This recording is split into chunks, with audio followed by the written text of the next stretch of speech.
జెన్యున్గా కరెక్ట్గా చేస్తే వాళ్ళకి నచ్చేలాగా చేస్తే జనాలు మనల్ని ఎక్కడో తీసుకెళ్తారు. అందుకే ఈ పుష్ప 2తో ఆ సాంగ్తో మిమ్మల్ని టోటల్ ఇండియా వైడ్ కూడా చెప్పు కింద వదిలేసి మరి వేసేస్తున్నారు.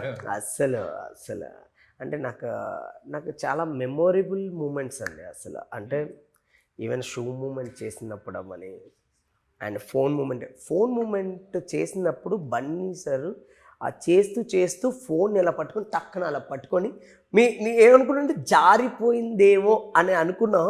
టక్కన అలా పట్టుకొని లైన్లో ఉండరా అని చెప్పి మళ్ళీ మూమెంట్ చేస్తే అసలు అందరూ సెట్ క్లాస్ అసలు. అంటే జారిపోయిందే అంటే మిస్ అయిపోయిందేమో అనుకున్నాం. టక్కన అలా పట్టుకొని మళ్ళీ చాలా అలా వచ్చి చాలా గ్రేస్గా ఆయన చేయడం అనేది ఫ్యాంటాస్టిక్ అసలు. అదే ఒక యాడెడ్ వాల్యూ అయింది అసలు మామూలు కాదు. అండ్ ఈవెన్ టీ స్టెప్ అవ్వని టీ స్టెప్ కూడా ఏంటంటే చాలామంది అది సీజీ అనుకుంటున్నారు. ఏంటంటే దానికి ఏదైనా కొంచెం కవరింగ్ చేసి ఏదో అనుకుంటున్నారు కానీ అది కాదు, అది రియల్ టీ. అది రియల్ టీ. ఇప్పుడు మేము ఇక్కడ రిహార్సల్లో చేసినప్పుడు కూడా ఏంటంటే నేను చేసినప్పుడు కూడా 1-2 డ్రాప్స్ కింద పడ్డాయి కానీ ఆయన చేసినప్పుడు 1 డ్రాప్ కూడా కింద పడలేదు. స్పీడ్ కానీ కరెక్ట్గా అలా చేశారు ఆయన. అంటే ఇప్పుడు సుక్కు సార్ కూడా ఏంటంటే ఒక మార్క్ క్రియేట్ చేశారు. ఈ మార్క్ నుంచి వచ్చేవే ఈ మూమెంట్స్ అన్నీ అండి. ఆయన చేసి చూపించేస్తారు సుక్కు సార్, ఎలా కావాలంటే అలా చేసేస్తారు. ఆయన ఎక్స్ట్రాడినరీ అసలు సుక్కు సార్. పుష్ప 1 గురించి మాట్లాడతాం. పుష్ప 1 మూవీలో సో ఆ చెప్పు వదిలేసి స్టెప్ ఒకటి ఉంది కదా, సో ఆ స్టెప్ క్రియేషన్ తర్వాత మళ్ళీ ఇక్కడ షూ స్లిప్ అయ్యేది. అవును. సో అంటే కావాలనే పెట్టారా లేకపోతే ఏంటది? లేదండి, కావాలని ఏం పెట్టలేదు. డెఫినెట్గా అది ఒక ఫ్లోలో వచ్చిందే కానీ కావాలని ఏం పెట్టలేదు. అంటే ట్రేడ్ మార్క్ అయిపోయింది అనమాట అది. అంతే కదా, ఇప్పుడు ఆయన మార్క్ కదా అది. ఈవెన్ ఇప్పుడు టీ క్లాస్ కూడా మేము తీసుకునేటప్పుడు ఆయన పార్ట్ 1లో టీ బన్ ముంచుకొని టీ తాగుతుంటారు ఆయన. సో అలా క్రియేట్ అయింది టీ మూమెంట్. ఈవెన్ ఇప్పుడు ఫోన్ కూడా ఏంటంటే ఆయన ఒక రిచ్ అయ్యాడు, కింగ్ అయ్యాడు. కింగ్ తర్వాత ఇంకా ఆయన చేతిలో ఫోన్ ఉంటాయి కదా, అలా క్రియేట్ చేసిన మూమెంట్స్ అవన్నీ చాలా. అరే పుష్ప 1లో ఊ అంటావా ఊ అంటావా ఒక సెన్సేషన్ క్రియేట్ చేసి ఇండియా వైడ్ మొత్తం షేక్ చేసింది. యూట్యూబ్లో వ్యూస్ అడ్డు అదుపు లేకుండా పరిగెడుతూ ఉంది ఇప్పటికీ.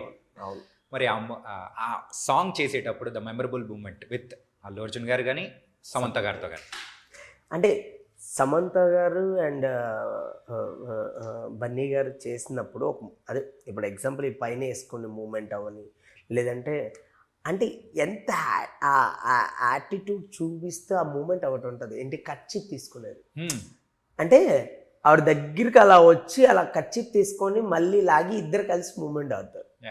అది అంత ఈజీ కాదు. అది మనం ఏంటంటే మూమెంట్ అలా తీసుకొని మూమెంట్ చేస్తారు, కానీ ఒక చిన్న యాటిట్యూడ్ ఉంటుంది, ఒక ఈజీ ఉంటుంది. ఆ కచ్చిప్ అలా తీసుకొని ఆయన టక్కనే ఆయన హెడ్ అలా తిప్పి అదంతా మ్యాడ్. అది అంటే వాళ్ళిద్దరు కెమిస్ట్రీ అంటే కోఆర్డినేషన్ అంటారు కదా, ఆ కోఆర్డినేషన్ ఇద్దరిలో అది లేకపోతే రాదు.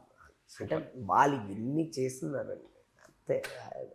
ఈవెన్ సమంత గారు ఆవిడ కూడా అప్పటికప్పుడే కొన్ని మూమెంట్లో గ్రేస్గా ఆవిడ బ్యాక్కి వెళ్ళి ఆ బెండ్ చేసుకుని వేవ్ చేయడం అనేది అంత ఈజీ కాదు అది. ఇప్పటి వరకు మీరు చేసిన సాంగ్స్లలో సో మీకు బాగా ఫేవరెట్ అనిపించింది, నేను 100కి 200% ఇచ్చాను అని అనిపించుకునే సాంగ్ ఏదైనా ఉందా? నాకు ఏది కూడా నాకు సాటిస్ఫాక్షన్ ఉండదండి. ఎందుకంటే నేను సాటిస్ఫై అయితే నేను అక్కడే ఆగుతానండి. నాకు ఒక చిన్న భయం, నేను ఆగకూడదు కదా. నేను డెఫినెట్గా నేను ముందు పరిగెడుతూనే ఉండాలి. సో నేనేంటంటే నేను ఏం చేసినా ఇంకా బెస్ట్, ఇంకేమైనా ట్రై చేద్దామా, ఇంకేమైనా బాగుంటుందా అని ట్రై చేస్తాను. కానీ నేను ఇది 200గా 1000% ఇచ్చినా కూడా నేను సాటిస్ఫై అవ్వను. అండ్ బెస్ట్ ఇవ్వాలి, డెఫినెట్గా మన బెస్ట్ మనం ఇవ్వాలి. ఏ సాంగ్ వచ్చినా కూడా దాన్ని అలా నిలబడిపోవాలి. ఫేవరెట్ హీరో కానీ డాన్సర్ కానీ అని అంటే చిరంజీవి గారు అనే చెప్పేస్తాను. ఎక్కడ ఎన్నోసార్లు మేము ఉన్నాము. ఇలాంటి సందర్భంలో సో మరి ఏమన్నా రిక్వెస్ట్ చేసుకున్నారా బాస్కి? సో బాస్ ఒక్క ఛాన్స్ యా డెఫినెట్గా ఈసారి మాత్రం మా బాస్ని కలిస్తే మాత్రం బాస్ ఒక్క సాంగ్ ఇవ్వండి బాస్ అని రిక్వెస్ట్ చేసుకుంటాను డెఫినెట్గా. పుష్ప 2 మూవీలో సో ఐటమ్ సాంగ్ ఉంది, అది కూడా శ్రీలీల గారు చేయబోతున్నారు. డాన్సింగ్ క్వీన్ యా ఎలా ఉండబోతుంది అంటారు? డెఫినెట్గా బాగుంటుందండి, 100% బాగుంటుంది.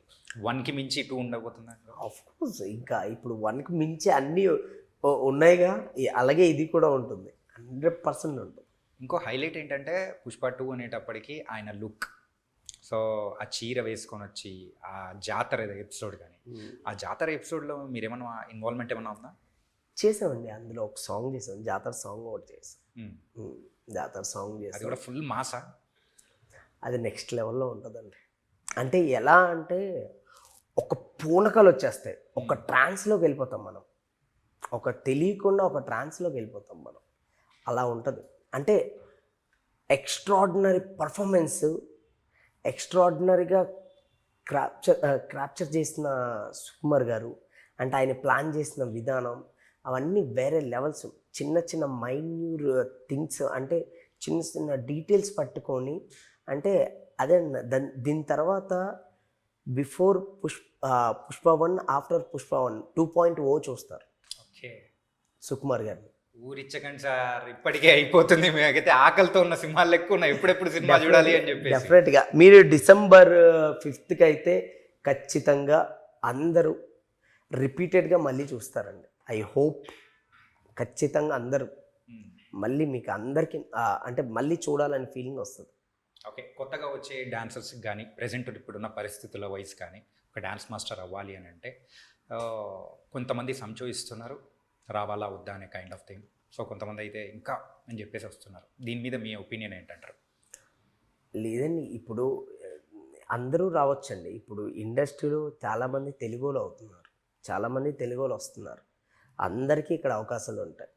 ఎవరికి ఇక్కడ టాలెంట్ ఉంటే ఎవరిని ఎవరు ఆపరండి.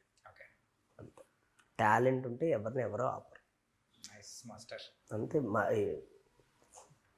మొత్తానికైతే ఒక మంచి ప్రశ్నకు దానికి తగ్గ ఆన్సర్ అనేది కూడా చాలా తెలివిగా కూడా ఇచ్చేసారు. ఎంత నీట్గా తప్పించుకున్నారో అర్థమైపోయింది. కానీ మొత్తానికైతే ఇంకా బోల్డ్ అని మంచి మంచి సాంగ్స్ అనేది కూడా చెయ్యాలి, మమ్మల్ని ఇంకా బోల్డ్ అని హుక్ స్టెప్స్తో ఎంటర్టైన్ చేసి మేము రీల్స్ చేయాలని కూడా కోరుకుంటాం. థ్యాంక్ యూ అండి. Thank you so much Vijay master. Thank you so much. Thank you.